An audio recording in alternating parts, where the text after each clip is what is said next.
ऐसा टॉपिक लेके आया हूँ बच्चों को जिसमें बहुत प्रॉब्लम होती है कि सर ये होता क्या है। बहुत ही बेहतरीन टॉपिक। मेरा मार्कर रुक गया, एक मैं नया मार्कर ले लेता हूँ यहाँ पे।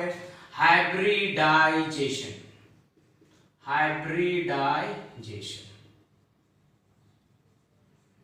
बहुत सारे ट्रिक रखे हैं बुक में, बहुत सारी थियरी भी है इसके ऊपर, जैसे वीएसपीआर थियरी हो गई, सीएफटी हो गई, बैलेंस बॉन्ड थियरी हो गई। क्लियर है, बहुत सारे थियरीज पढ़ रखे हैं। तभी भी कुछ बच्चों को डाउट होता है सर, कभी कभी एग्जाम में डायरेक्ट पूछ देता है what is the hybridisation of that, या एमसीक्यूज में आ जाता है, जेईई में नीट के क्वेश्चन में आ जाते हैं, तो कैसे सॉल्व करें इसको।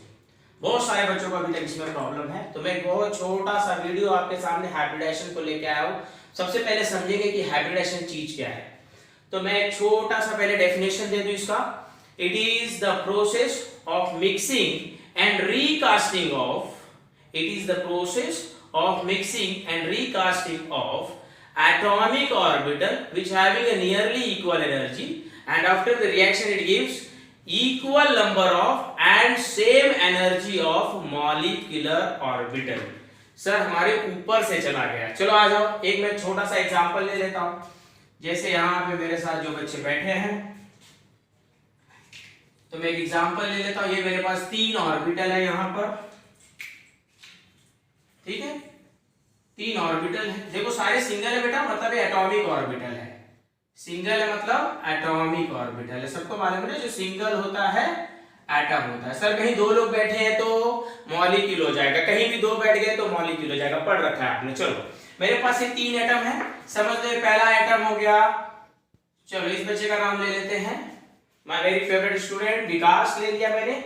दूसरा बच्ची कौन आ गई? चलो प्रिया आ गई।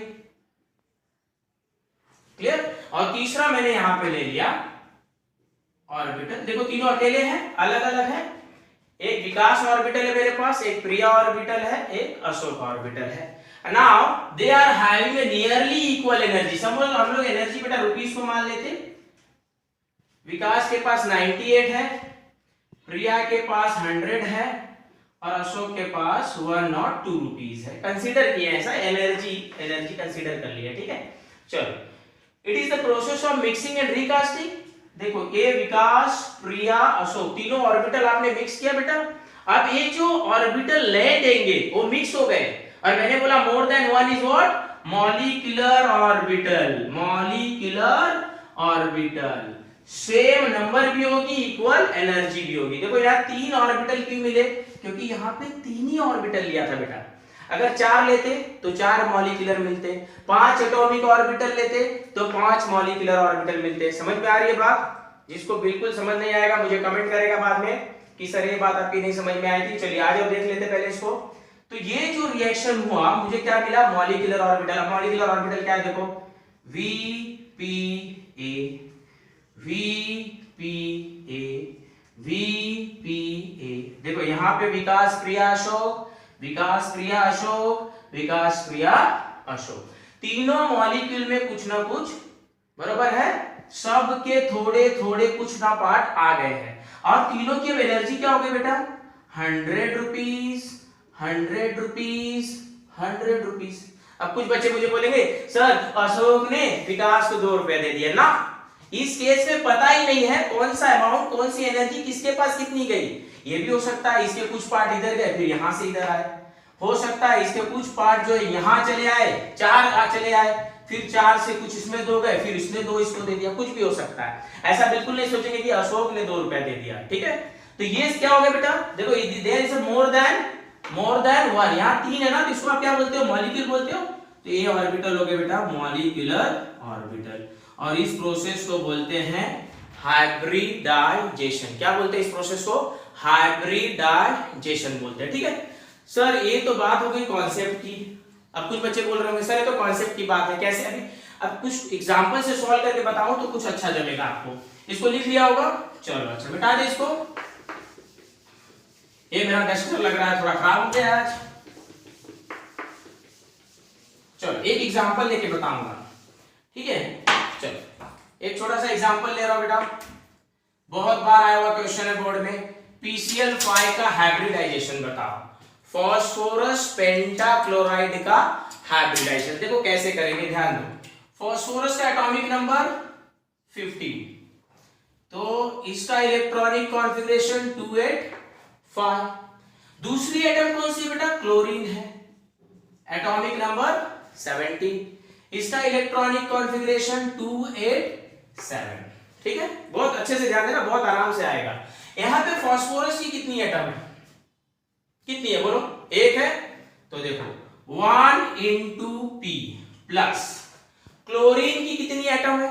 5 है, आपने लिखा 5 into Cl 1 into, अब P के जगह पे आपको क्या लिखनी है? Valence electron. आउटर मोस्ट में जो होती है सभी बच्चों को मालूम है, जो आउटर में होती है सर उसको वैलेंस इलेक्ट्रॉन कहते हैं हम लोग। ये वैलेंस इलेक्ट्रॉन जो है उससे मल्टीप्लाई कर दो into 5 plus 5 into chlorine atom की कितनी वैलेंस इलेक्ट्रॉन है बेटा? 7 है। क्लियर? अब मल्टीप्लाई कर, जो 5 1 जा 5, 5 7 जा 35, टोटल कितनी हो गई बेटा? 40 हो गई। क्लियर है? अब निकालना है हाइब्रिडाइजेशन। सर ये क्या कर रहे हो आप? हाइब्रिडाइजेशन कुछ दिख नहीं रहा है, अब दिखेगा। हाइब्रिडाइजेशन करते हैं जब भी, तो आप डिवाइड करोगे या तो 8 से या तो 2 से। कुछ बच्चों के माइंड में क्वेश्चन आ गया होगा, सर 8 और 2 से ही क्यों, दूसरा नंबर क्यों नहीं ले सकते? तो बचपन से पढ़ते आ रहे बेटा, ये ऑक्टेट होती है और ये डुप्लेट होती है। क्लियर? अगर आउटर मोस्ट में ऐसे काम हो जाते हैं तो क्या हो जाता है? स्टेबल हो जाता है। तो हाइब्रिडाइजेशन क्यों करते हो? To achieve the what? Stability. भाई हाइब्रिडाइजेशन आप क्यों करोगे? किसी से आप रिएक्शन क्यों करोगे? स्टेबिलिटी पाने के लिए। तो स्टेबिलिटी कब मिलती है? जब सर 2 हो जाए आउटर में या 8 हो जाए। तो याद रखो, जब ये टोटल नंबर जो आपने किया हुआ है, अगर ये टोटल नंबर मोर देन 8 आती है तो आप डिवाइड बाय 8 करोगे। मोर देन 8 आती है तो डिवाइड बाय 8 करोगे। ये 8 या लेस देन 8 आती है तो डिवाइड बाय 2 करोगे। पहले इसका एग्जांपल देख लेते हैं, कितनी आई है? 40। यहां कितने से डिवाइड कर दूं बेटा? 8 से डिवाइड कर दूं? चल 40 डिवाइड बाय 8, सभी को मालूम है 8 5 जा 40। This is nothing but number of orbital. कितने ऑर्बिटल यहां पे टेक पार्ट किए हाइब्रिडाइजेशन में, वो आपने फाइंड आउट कर लिया बेटा। चलो, अब सबको मालूम है सबसे पहला ऑर्बिटल होता है S, फिर होती है P, फिर होती है D और फिर होती है F। S में कितने ऑर्बिटल लेते हो आप? 1, P की 3 होती है बेटा, D की 5, F की 7। अभी कुछ बच्चों के दिमाग में क्वेश्चन आ रहा होगा, सर इतनी क्यों होती है? तो ये नेक्स्ट वीडियो में बताऊंगा, नहीं तो ये बहुत ज्यादा हो जाएगा। आज हाइब्रिडाइजेशन कर रहे हैं बेटा, किसी को इसमें भी प्रॉब्लम आएगी तो इसके ऊपर भी मैं एक लेक्चर ले लूंगा। ठीक है, इसका भी रीजन है, बरोबर। बहुत बार लोग बच्चे बाय हार्ट करते हैं, बाय हार्ट नहीं करोगे कोई भी। चलो आ जाओ, पहले यहां देख लो। तो ऑर्बिटल इसमें S में 1 होती है तो आपने लिख दिया S, 5 में से कम हो गई। अब कितनी बची आपके पास? 4। अब P पे आ जाओ जंप करके। P में हाईएस्ट कितनी लिख सकते हो? 3, तो लिख दो sp3। P की 3 बेटा, S की 1 कितनी हो गई? 4 हो गई ना। एक बचे, ये भी आपकी 5 बनानी है सर। D की हाईएस्ट 5 कर सकते हैं, लेकिन जरूरत कितनी है बेटा? 1 की। तो क्या हो गया? sp3 डिहाइब्रिडाइजेशन।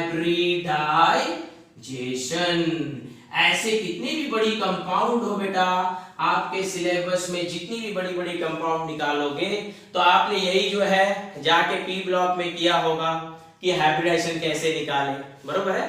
लेकिन जब कभी डायरेक्ट पूछ दे, एमसीक्यूज में पूछ दे, तो हमारे पास टाइम नहीं होता। तो कौन सा? ये बहुत सिंपल वे है कि कैसे कैलकुलेट कर ले हम हाइब्रिडाइजेशन को। कुछ और एग्जांपल मैं लूंगा अपने नेक्स्ट वीडियो में। यहां तक जिसको टॉपिक ना समझी हो मुझे जरूर कमेंट करेगा। नेक्स्ट वीडियो में मैं कुछ और एग्जांपल लेके आऊंगा और ये थ्योरी भी एक्सप्लेन करूंगा कि S में 1, P में 3, D में 5 और F में 7 ही क्यों होती है। ठीक है, तो अगले लेक्चर में मिलेंगे और तब तक के लिए बाय बाय, टेक केयर।